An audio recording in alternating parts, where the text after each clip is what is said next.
Welcome to the AG News Show. I am your host, Roberto Alvarez-Galloso, serving you the best in what is today's music. I have with me here one of the greatest institutions in Miami, who has won Grammys, has been with many artists like Julio Iglesias, Miami Sound Machine, Arturo Sandoval, Paquito Rivera, Tito Puente, Celia Cruz, you name it, he has been there. And his name is Dr. Ed Calle.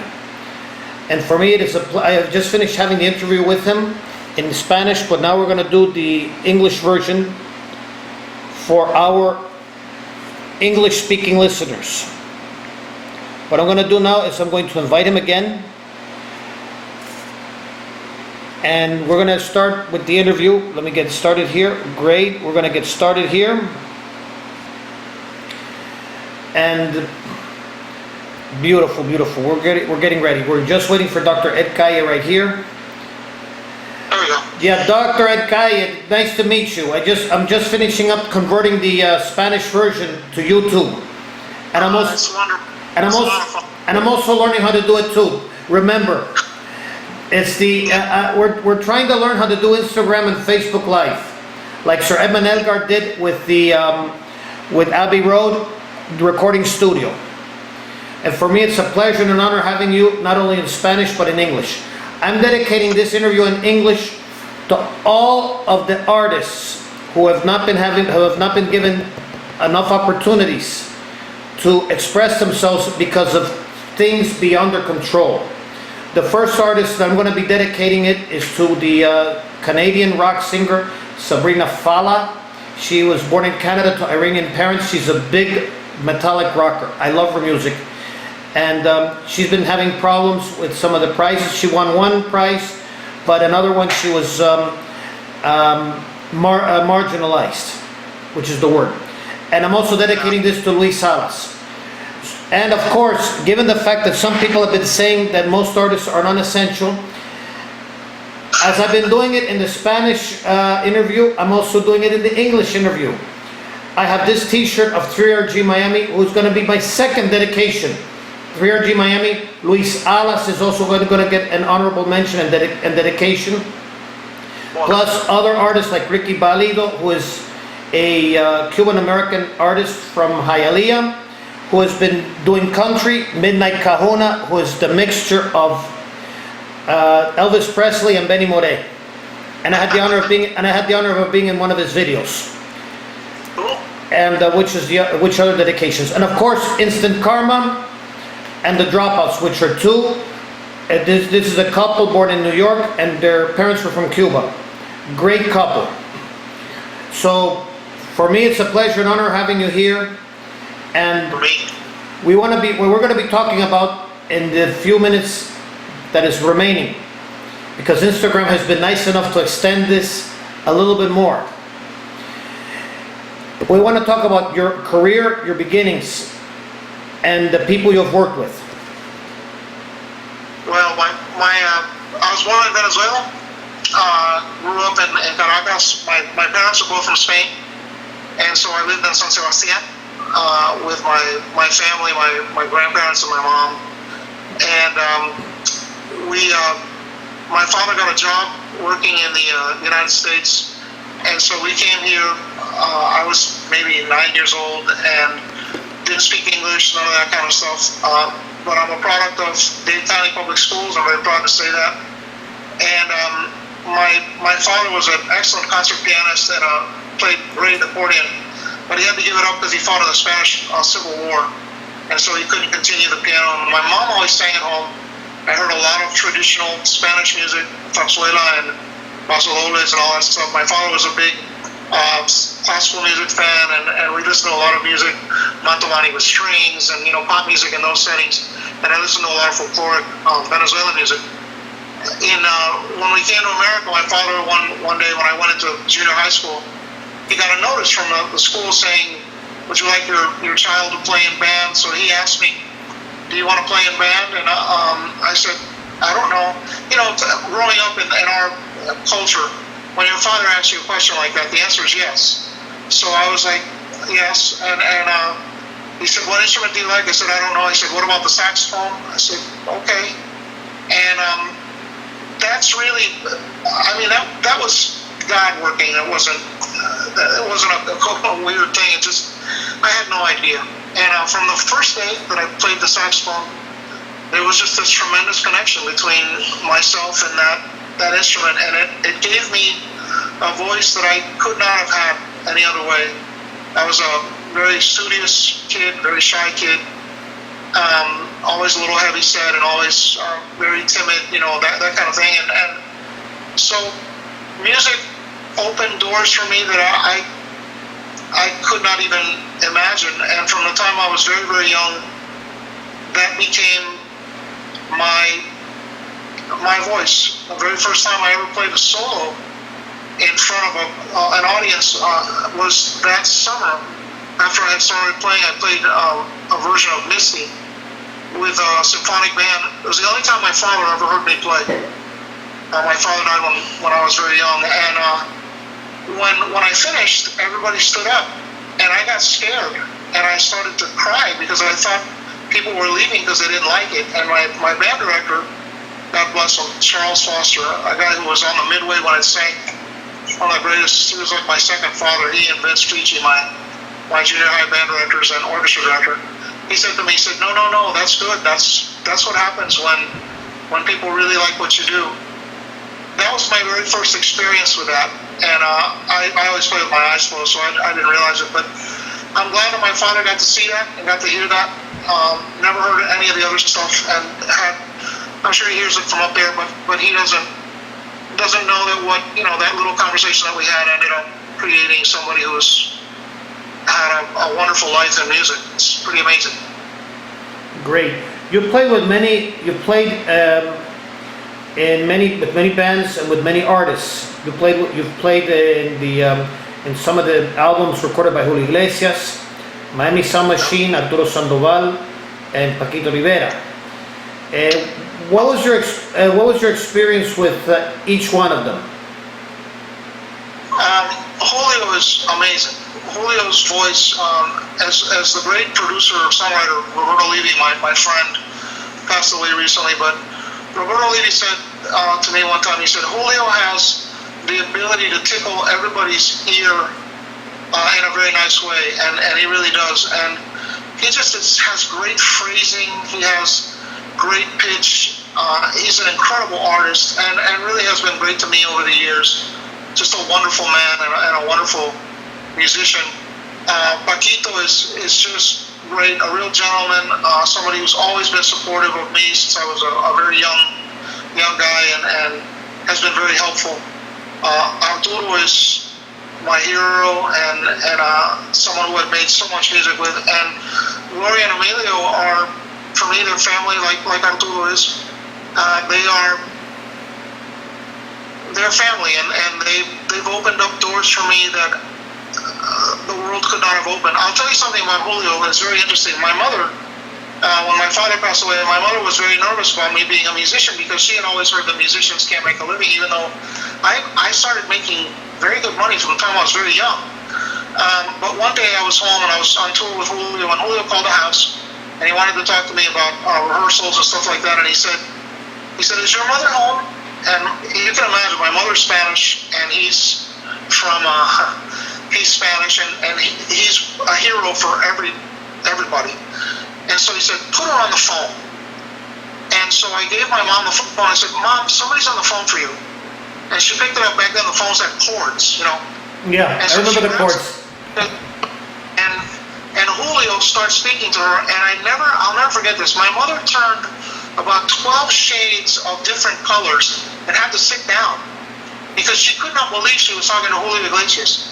And after that conversation, my mother never again said to me anything that had to do with music. She felt like if Julio thinks he's good enough, he must be good enough. And I'll never forget Julio for that. It's just, those kinds of things only happen by the grace of God, really, is why they happen.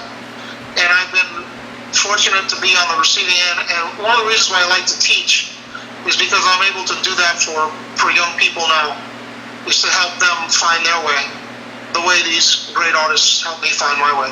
Yeah, I did want to add something about Julio Iglesias before we talk about Miami Sound Machine and Arturo Sandoval and Paquito Rivera and all the other artists that you work with. Julio Iglesias, I've admired most of his albums. One of my favorite albums of his that I loved a lot was Flor de Piel, that was very popular in Miami in 1975. In fact, I still listen to Flor de Piel many times. I think of the times when I would go around the streets of Hialeah, Westchester, Miami. And the same when I was in Venezuela. It gave me those nice memories of Venezuela, Miami, Puerto Rico, the whole bit, wherever I was. But Julio Iglesias, I admire him because he is one of the very few artists who have been able to take the tone that you said about the tickling the ear in a positive way and to do it in different languages. Yes. Very few artists have been able to do that. Julio Iglesias is one. He's one of a kind. He is one of a kind. And having had the opportunity to travel with him for many years, all over the world, you know, the statistic was, and I think it still is, that his music, his voice, sounds somewhere in the world every 30 seconds. That's how much, I mean, the guy's got more gold records than the Beatles. Of course. So is a phenomenon, the likes of which we will probably never see again. The closest we have had. Oh, sorry. Go ahead. He's also brilliant. He's got the great looks, but man, when he sings, you have to stop and listen and admire it. It's magnificent, and he really does. There's a magic about his voice. It's like Frank Sinatra was, you know, that just transcends any kind of description or understanding. It just is there, and that's what it is. And you're thankful that you get to hear it, and you get to make music with him, and that's just it's a beautiful thing. He's really incredibly special. Yeah, I was referring to the fact that Julio Iglesias, in addition to being one of the few who had the ear for the music in different languages, he is in the same league as other two artists, Nana Mouskouri and Demis Roussos. Demis Roussos and Nana Mouskouri, for those who don't know, but they are both Greek. They were both Greek singers, and they were in an era. This is for the younger generation. Nana Mouskouri and Demis Roussos were Greek artists who were able to transcend their native Greece and sing in different languages. In Spanish, English, German, French, Italian, even in Chinese and Japanese. And Chinese and Japanese is difficult. And Julio Iglesias was one of the very few, at least the very few in our realm, the Spanish-speaking world, to have done the same thing. And at the same time, like you said, many different parts of the world have Julio Iglesias. Julio Iglesias at one time in the 70s made many trips, not only to Latin America and to Europe. He made trips to Asia, and he was once a guest at that time in Egypt, of President Anwar Sadat. He was there as a guest, and he was there for like a week or 2 weeks. And even Anwar Sadat's daughter, who had all of the Julio Iglesias records, showed Julio Iglesias all of Egypt.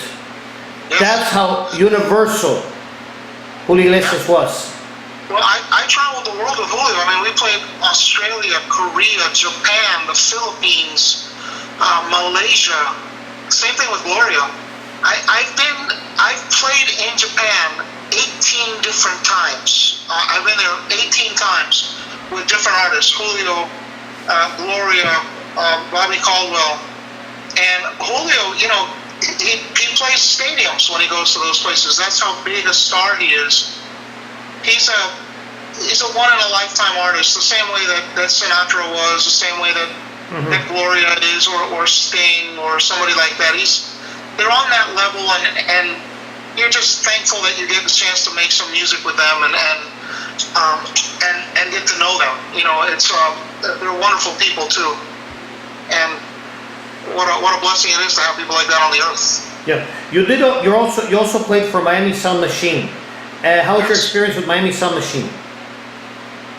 fantastic. I mean, Gloria and Emilio are they're family for me. I had the chance to travel the world with them. Recorded that Kahuna album, recorded all that stuff, all the big hits with them. And Emilio asked me one time about the band, and I helped him find these musicians that I work with, a band here locally that was called The Company. Came to hear us one night, and he hired all the musicians. That has been his band now since then. They've been there probably 30 years. George Passos, who recently passed away, and John DeFaria, and Clay Oswald, and that whole group. But Emilio and Gloria both are incredibly supportive people. Emilio is responsible for my solo career in many ways, because I made a solo album, and he's the one that asked me to let him hear it. Took it to New York, got it signed to Epic, and I actually opened for Gloria on one of the tours, on all the shows, and that's the kind of people they are. They're fantastic people. They're incredible artists. Gloria is an unbelievable artist. Her sense of rhythm is absolutely uncanny, and she's got the same rhythmic clock, as we were talking in Spanish before, but she's got an internal rhythmic clock that's just like Celia Cruz and Michael Jackson. I mean, they're metronomically perfect, and Arturo has the same kind of clock. They have a built-in rhythm box, and Gloria is just fantastic, and she's incredibly humble, incredibly hardworking, always reading, always learning. She's a real lady, and she's just a great friend. And now her daughter Emily, who's incredibly talented, is doing great things, and Naguib is their son is a great friend of mine. I've known him since he was a little boy. They're just great people and great musicians. And in case of Emilio, if Emilio tells you it's a hit, it's a hit. And if Emilio tells you it's not a hit, it's not a hit. It's pretty simple. It's that cut and dry. When Emilio says yes, it's right. When he says no, it's not right. And you can argue all day, and then when he puts it out, they find out that he's right and you're wrong. So I've learned a lot. I learned that those people are incredibly brilliant, and I'm lucky to be in their company. That's pretty much it, and to work regularly with them all the time, make music. Yeah, all of Miami has been with them, because Miami Sound Machine symbolizes Miami. It still does. Yes. Yes. And in fact, there was a time when Miami was smaller than what we have now. We have now a metropolis, almost like New York. People coming in right and left and whatever. But there was a time when Miami was very small. I was born in Ohio. My parents were from Cuba, and of course, before Cuba, Galicia, the Basque country of Spain. But I remember spending my summers here before living here definitely. And I remember knowing people who knew people who knew people who knew Emilio and Gloria Estefan, just like I knew people who knew people who knew you. And somehow we managed to meet in this meeting of minds. And in addition, not only did Emilio and Gloria Estefan place Miami in the map, they have also helped and gave back to the community. And in addition, I forgot to say this in the Spanish language section, but I'm going to say it in the English language section. At a time when, in 1984, if I'm not mistaken, when they were doing We Are the World, which I respect and it was good. They, I think, if I'm not mistaken, Emilio and Gloria Estefan were either masterminded or they were behind the concept of Cantaré Cantarás. Cantaré Cantarás was the Spanish version of We Are the World, but it was to help the poor in Latin America, in which Cantinflas, Emilio, Gloria, Lucia Mendez, Maria Conchita Alonso, all of them participated. And the money that they received went to the poor in Latin America. I was even told by other people that of rafters who arrived from Cuba on the shores, and one of them was on the beach, and Emilio Estefan was walking on the beach, and Emilio Estefan offered them help. And he's done a lot of people. He's paid for their place to live, given them jobs. He does this. He's been doing this all his life in Miami, but he never says anything, and it's because he doesn't doesn't need that kind of, he doesn't need the publicity. But their charitable works are unbelievable. They help this community in ways that are immeasurable, and we are lucky to have them represent who we are and to help our community and to help people in need. And they do it with they're unbelievably they're unselfish, and they do it with all heart. There's no, it's not for PR. They do it because they care, and those are things that you never forget about people like them. Mm-hmm. Now, you also work with two members of the Cuban group, the Cuban jazz progressive group. I mean progressive in the musical sense. Irakere, Arturo Sandoval, and Paquito Rivera. Paquito Rivera came here in 1979, 1980, if I'm not mistaken. He signed with Columbia Records, and Yes. Arturo Sandoval came in 1990 and did Flight to Freedom. What was your experience with both of them? I met Paquito when he came in 1980. He's Robert Rodriguez was a great friend of mine. His father and Paquito were very close in Cuba. And so Paquito went to the house. They were going to have a little jam session, and Robert was a great drummer. Played with the sound machine and has done a lot of stuff. We were very close in high school and college. And so I went and I played and I met Paquito. And from that day on, he's been a great help to me. He's been very, very kind. He's been always supportive of what I do. We've gotten a chance to do lots of things together. He's just a class act and an incredible musician. You know, just ridiculous musician. What a great musician. We had a wonderful time at Miami-Dade College where I teach. We had a festival, a jazz festival, and Paquito and Cachao and Generoso and I and some other people here in the city, but a band with some students, and the students just couldn't believe, you know, what these people were capable of, and they're the nicest people. They're humble and sweet and funny, and there's no ego and there's no BS. And Paquito's also a brilliant guy, and he's a great author, and he's funny. So I have great respect for him, and he's a friend, and I love him. And Arturo is I met him in 1990 in a recording studio. Our first experience was sight reading a chart together. We didn't look at each other, we didn't meet, we didn't talk, we just played the music. When we were done, he stood up, we were behind these baffles, and he stood up and he said, stuck out his hand and he said, "You and I are going to be friends, best friends all our lives," and that's exactly what it's been. And in fact, the Flight to Freedom record, Arturo called me and he said, "Hey, we're gonna do this record in New York with Chick Corea and Dave Weckl and Anthony Jackson, and I need you to come and read all the saxophone parts because they want to hear what the music is going to be."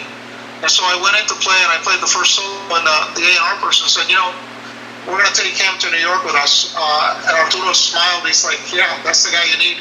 So I got to go and do that with him, and it's, you know, that's the kind of person he is. He just opens doors for you because he believes in what you're doing, and he's been that way for me all my career.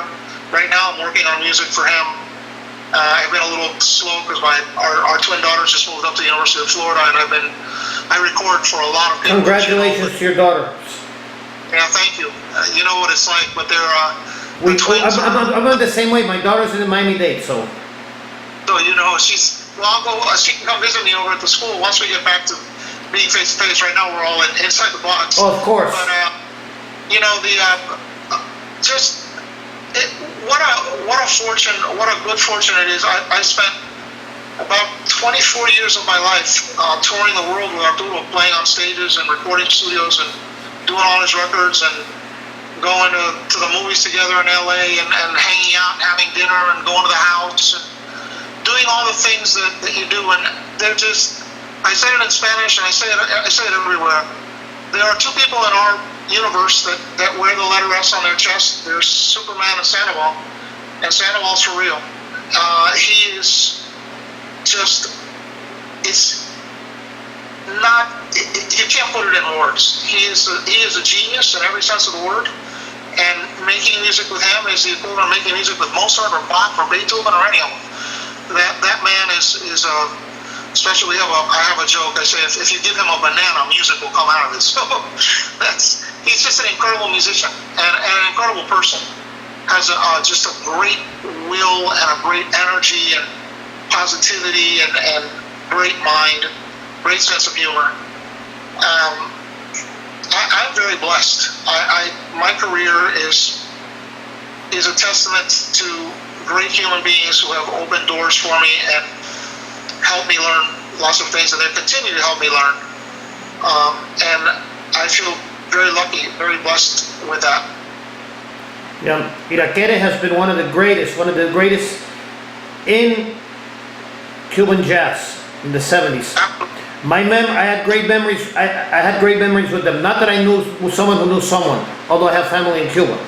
But I do remember that my first experience with the music of Irakere was when I was in Germany, Switzerland as an exchange student. I was an American exchange student. I was there about a month and a half. And there were German and Swiss students who went to the United States. And I was in a place called Basel, Switzerland, next to the border. It was like, we're talking about a part of Germany. We're talking about a Germany in 1973 that was into Woodstock, into jazz, into everything. And the same was with Switzerland. And I was in a place called the Museum or Palace of Records. It's not like the Museo del Disco or Record Museum here in Miami. This is. And I hope people will go to Museo del Disco because it's a record store unlike any other in the country. I've been there. Yeah. I've been there. I buy all my records from Museo del Disco. But the one in Switzerland was called Palacio del Disco, or that's the Spanish version. They sold records from all over the world. And there was one of the owners who looked at me. Oh, you're American. Yeah, well, my parents are from Cuba. Oh, since they're like into the blood aspect, not the birth aspect, but the blood aspect. Oh, you're Cuban. I have something for you. You'll love it. That was the first LP of Irakere from Egren. Egren is the Cuban record company that replaced the private ones. That's another issue. I did hear the music and I loved it. Unfortunately, I couldn't buy the LP for many reasons. The first reason was it was Egren. I didn't know. I was 11 years old. I didn't know, would the artist receive the money or would the record company receive the money? Because I had an inkling. I knew that Egren was a state-owned recording company. I didn't know if they were going to receive the money or the musicians were going to receive the money.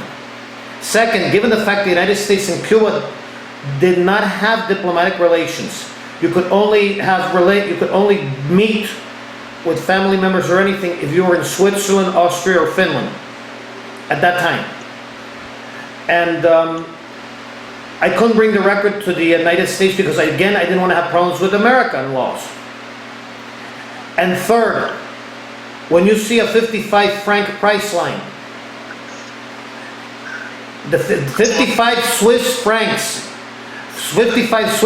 in the exchange are like $53. You either have to choose between the record or your lunch. So I said, forget it. I had Irakere in the back of my mind. And then I moved to Venezuela. I went to the American high school in Venezuela, at Colegio Internacional Carabobo, and graduated with honors. It was at that time that I found out about Irakere, because Venezuela and Cuba had very, very close relations in the 70s. It's not like they said no, they had them right now. This was a long time ago in the 70s. And I said, oh yes, I have to get the album. Same thing happened. But what I did was, okay, the album was like the equivalent of $55 American dollars, which was in Bolivares, who knows. The same thing, I didn't want to have to go through customs and explain, oh, I got this record made in Cuba. So what did I do? I installed an antenna in Valencia, Venezuela, where I lived. I lived in one of those houses that had the highest mountains. I put up a big antenna. And in addition to putting the big antenna with help from other people, and since I was a shortwave person who loved the shortwave radio and I got many countries from around the world, I managed to get Cuba on the shortwave radio. And they had Irakere. And since my shortwave radio, I was able to record directly. I bought one of those cassettes, BASF, Philips, the blank ones. They were like, what, $2, $3? There was even some stores that sold 5 for $1. And great sound, and recorded away. I heard the cassette until it wasted, then later on, I bought other cassettes to reproduce. And when that failed, people started bringing me some of the CDs, and not CDs, the LPs and the EPs and everything, recorded in other countries and made in other countries of Iraquere. Then when Paquito Rivera came to the United States and signed with Columbia, I said, wow, now I can get the great music. I could still remember many people at that time when John Lennon was assassinated. They were buying John Lennon records, and I was buying the Paquito Rivera and the zarzuelas from Spain. And many people said, you have gone off the deep end. No, I'm listening to the music of my roots. But Paquito Rivera was doing everything. And then Arturo Sandoval, I got the Flight to Freedom CD. Then later on, people gave me the other CDs of Paquito Rivera to replace the LPs that were already being wasted and worn out. And all the cassettes too. And last but not least, the other Iraquere moment with Arturo Sandoval and Paquito Rivera. Iraquere with Ivan Lins. That I could see the Brazilian jazz mixing with the Afro-Cuban jazz. And this is the Ivan Lins and Iraquere album was given to me when I was in China during the Olympics as a blogger. Something it was one of those things that God put me in, maybe to learn a lesson. I went there, everything was free, everything was given to me, and they even gave me the CD, again by Agrem, of Ivan Lins with Iraquere. I still have the CD, but I reduplicated it to other CDs to preserve it. And what I was able to enjoy it. What I couldn't enjoy when I was in Switzerland or Germany, I managed to enjoy when I was in Venezuela, later on the United States, and later on in China. During the Olympics, let us get this straight, during the Olympics, I haven't been back, and I don't think I'll be going back for a long time. There was just a moment, and it was that moment that I still remember. And even then, the Iraquere with Ivan Lins, I was thinking myself in Collins Avenue. That's how I thought about it. And Paquito Rivera and Arturo Sandoval with their saxophone, Paquito Rivera and Arturo Sandoval with the trumpet. This is like a match made in heaven. Yeah. Well, Ivan is one of the great composer, one of the great exports of Brazil, but just what a brilliant composer and musician, and that's a great combination. Those are, anytime you have a chance to put that kind of talent in the same place, great things are going to happen, and that's exactly what happened on that record. That's it's a beautiful thing. It's the beauty of music. Before we leave, I wanted to ask you one final question, and I'm going to give you our prize here, our souvenir. How do you see the future of jazz?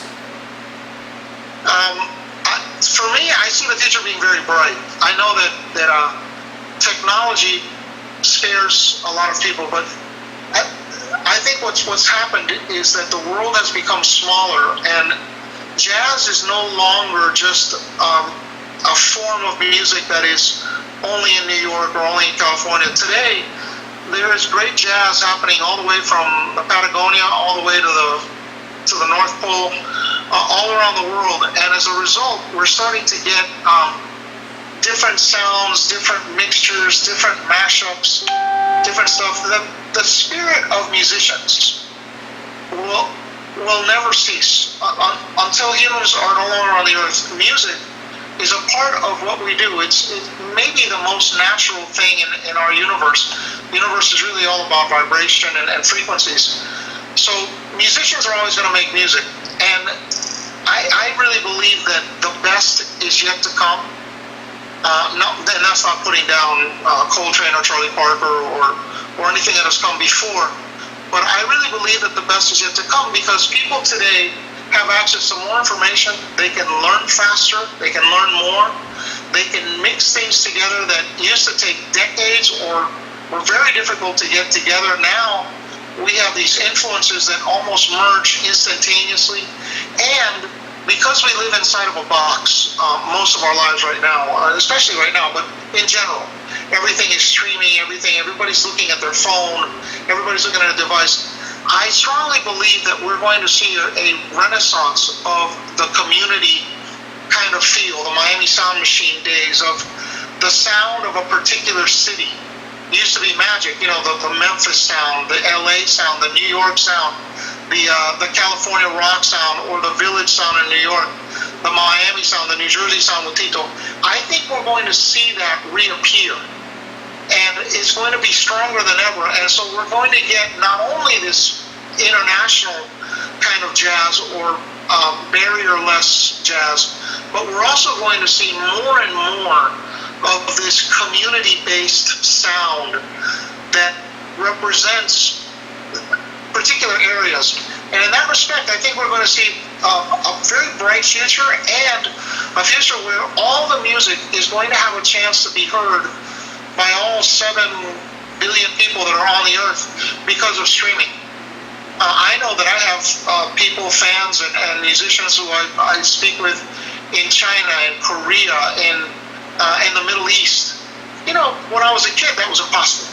Of course. And that part of it, I think, is going to make our music better. It's going to make it more accessible. It's going to make the world a better place, because music tends to make the world a better place. So I have a very positive feeling about it, and I also think that streaming and all the new laws that are coming into play, and the way that people are going to be paid, creators are going to be paid directly through individual streams, and everybody sort of has an ID and that kind of thing, is going to help creators earn money. At first very slowly, but eventually it's going to greatly supersede what used to be. And so in that respect, people are actually going to be able to profit from making music and have that incentive as well. So I think we're in good shape. The future is going to be very bright. Great. Before I leave, I might have left it in the Spanish section, but I'm going to reveal it to our English-speaking